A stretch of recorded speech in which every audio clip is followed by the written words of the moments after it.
Hey, welcome back to another episode. Dr. Zero Trust, Chase Cunningham here. Been getting lots of questions, comments, and sort of requests for conversation points around this whole DHS announcement that came out this week. So stand by. We're going to talk about that and give a little bit of insight and thoughts on this particular topic for the DHS Cyber Hunt legislation that was recently published. Okay, so the DHS Cyber Hunt and Incident Response Teams Act of 2019. Wow, this came out very, very recently. Lots of people all of a sudden were jumping all over LinkedIn and Twitter. Emails coming across about what sort of issues there might be with this. What do we think about it? Is it going to change anything? Interesting questions. It's actually more interesting that a publication that's come out that really talks about more government stuff in cybersecurity generates this much interest, to be perfectly honest. But let's run through a little bit of breakdown on what this particular thing actually says, and let's talk a little bit about what the realities of the space are that may or may not be affected by this particular publication. So within this publication, it talks about establishing a cyber hunt and incident response team. Now, this is sort of somehow seen as being the new publication. However, this is an update to something that was actually published in 2018. It even says in the document this is not a significant change. This is more of an update to that publication a year ago.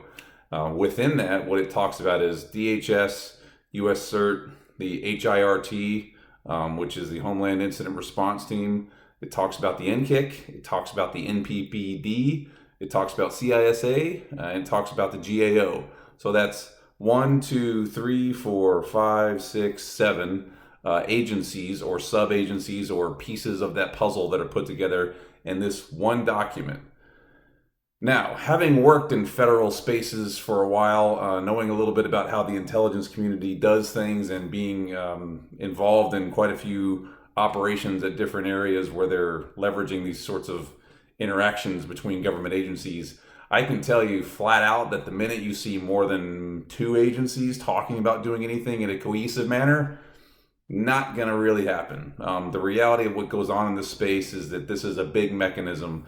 This is a giant engine of things that must all be perfectly aligned, from budget to personnel to future state to understanding to legislation to legalities to all of these other component pieces for anything to actually occur.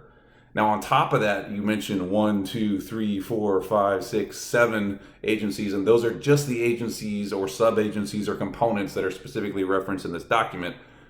Each one of those is going to have very certain, very specific legal requirements that they can actually leverage to do anything in this space.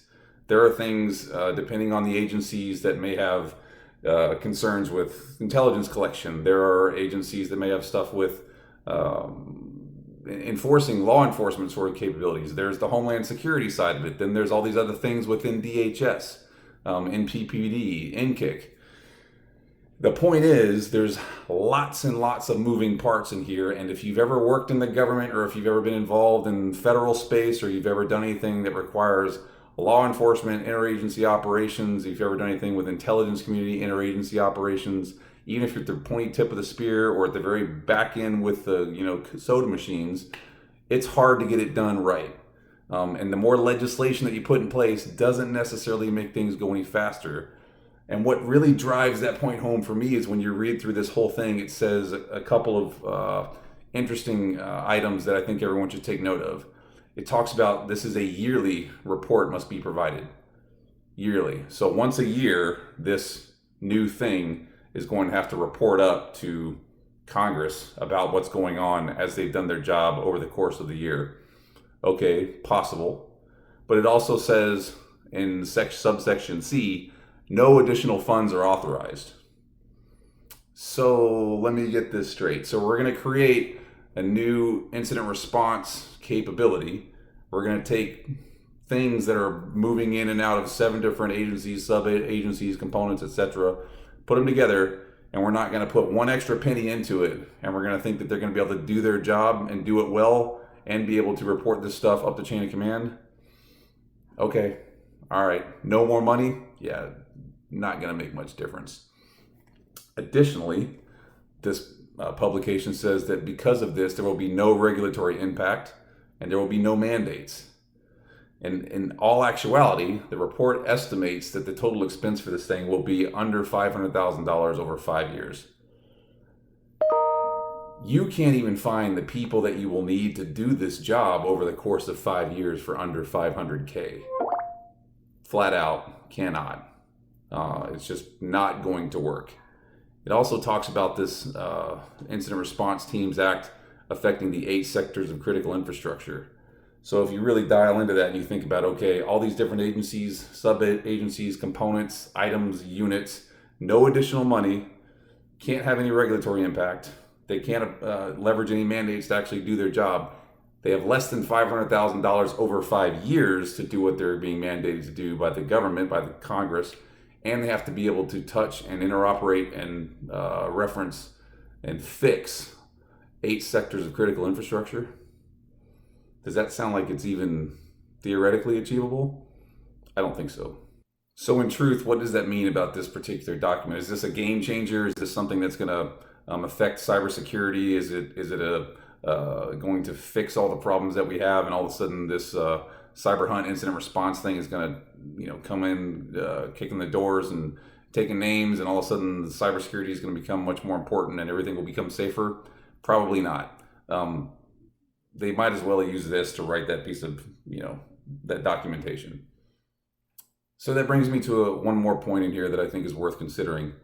If you look at what's going on in the legislative bodies across the country, locally, nationally, you name it, what you'll notice is that there's a lot of law being applied to technical spaces where the people that are writing the laws, despite their best efforts, may not actually have an understanding of what is actually enforceable, like what you can technically do.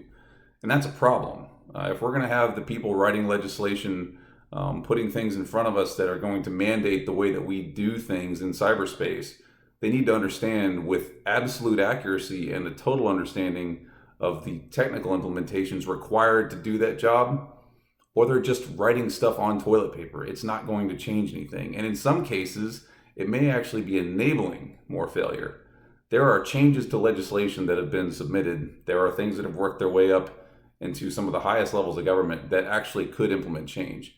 But what we see right now is just continued propagation of failure. You can't legislate your way out of cyber warfare. The bad guys don't care if you put it on a piece of paper. The rules of law don't even necessarily apply when you're in a combat zone environment like this. There are no allies. There's no good guys. There's no bad guys. It is just cyber warfare, and it is going on 24 hours a day, 7 days a week, 365 days a year, on every device, for every user that touches the internet anywhere.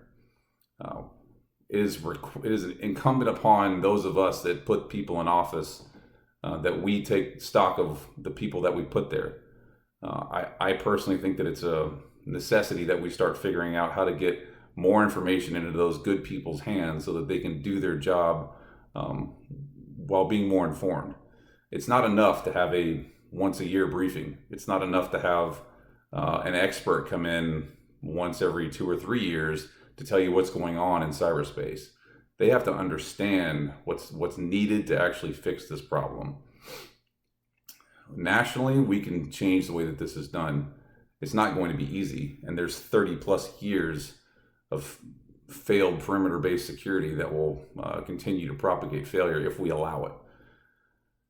Fortunately, I think that we collectively can make an impact here, but my humble advice to the majority of us, since this is National Cybersecurity Awareness Month, is to be aware that legislation is not going to categorically change the game right now. It doesn't matter if the NSA appoints some super amazing, awesome cyber team. It doesn't matter if there's a cybersecurity hunt and incident response thing coming out of the DHS. It's not going to change things that much that fast. Big government is big government for a reason, because they do big government things. If they don't allocate more money, they don't allocate more funds, they don't dial in on specifics that can actually technically solve these problems, it just creates more bureaucracy, more legislation, more agencies, more subcomponents and makes things harder. This brings me to my final point, and this came across this week. This is a perfect example of how we sort of have an issue with some of the folks that are the most influential people talking about how to do cybersecurity and how important it is and what they would do. I'll put the link in this in the chat session down here so you can check it out. But really, we look at this thing that came out from a very prominent political figure. I don't talk politics, I don't talk religion. I'm just talking about a very prominent influencer that's all across the news and does stuff all over the world, that was paid probably a shitload of money to go give a speech about how to do cybersecurity and his thoughts on how to enable cybersecurity at the government, at the large corporation, and the individual level. And he talked about this triangle thing. I think he was probably more referencing the confidentiality, integrity, availability sort of triangle that you hear about in every weekend workshop around being a CISSP or CISM. Good courses, by the way. But that's not what we actually are getting at here. He talks about how perimeter security is what he would focus on, and how that is the key to sort of enabling cybersecurity. Not the way that it's going to work. So it doesn't work. 30 plus years of failed attempts will tell you that it doesn't work. If that's really what this individual believes, my open offer to them would be, tell you what, bring some folks with you, come to Black Hat next year and set up a model based on your perimeter sort of focus thing, your triangle or whatever. And we'll give you time to set up and run, and I'll bring a few people I know, and we'll see how well that perimeter stands up. And then we'll flip the script, and some of the folks that I know will build the network the way that it ought to be built, and we'll let other folks loose on it. We'll see what happens. We'll see who stands up longer. Perimeter-based model of security has categorically failed. It's time to move past that. We can't continue to do that and think things are going to change, and it's a problem that there are people out there that are talking about it and influencing and getting paid a shitload of money to do speeches about it when it's not the right thing to do. The next time one of those things come up and somebody wants to pay someone a lot of money to come talk about cybersecurity, there are plenty of other folks to find. There are other folks that know way deeper down in the stack what is actually required to get cybersecurity right. Reach out to them. National Cybersecurity Awareness Month. Be aware.